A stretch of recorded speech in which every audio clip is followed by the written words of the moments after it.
In today's video, I'm going to teach you how to enable and use multi-currency in QuickBooks Online. If you work with international customers or vendors, turning on multi-currency helps you invoice, bill, and track balances in the right currency while still keeping your books in your home currency. Let's walk through how to set it up and use it confidently. Start by signing in to QuickBooks Online. From any page, look for the gear icon in the upper right and open Account and Settings. This is where you control company preferences that affect how transactions behave. Next, go to the Advanced tab on the left side. Scroll until you see the Currency section. This is the area dedicated to how your company handles different currencies. To enable it, click the Edit icon. Check the option that says Enable Multi-Currency. QuickBooks will display an important warning to confirm you understand the change. Review it carefully. Enabling multi-currency is a permanent setting. Once it's on, you can't turn it off.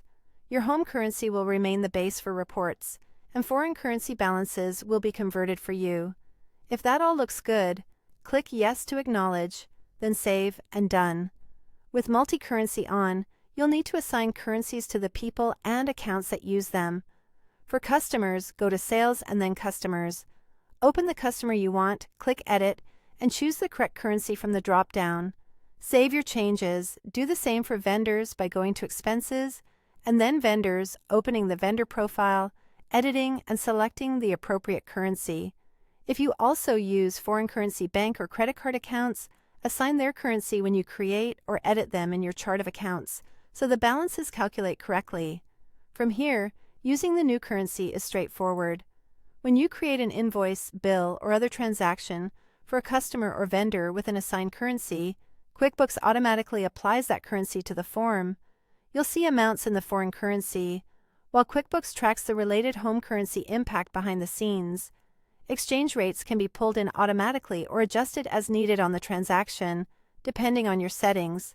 Be sure the transaction date reflects the date you want the rate to apply. A couple of tips as you work. Keep each customer, vendor, or account tied to the correct currency and avoid changing it after you start recording transactions.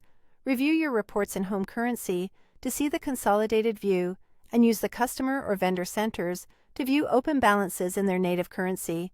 That's it. Multi-currency is now enabled and ready for daily use.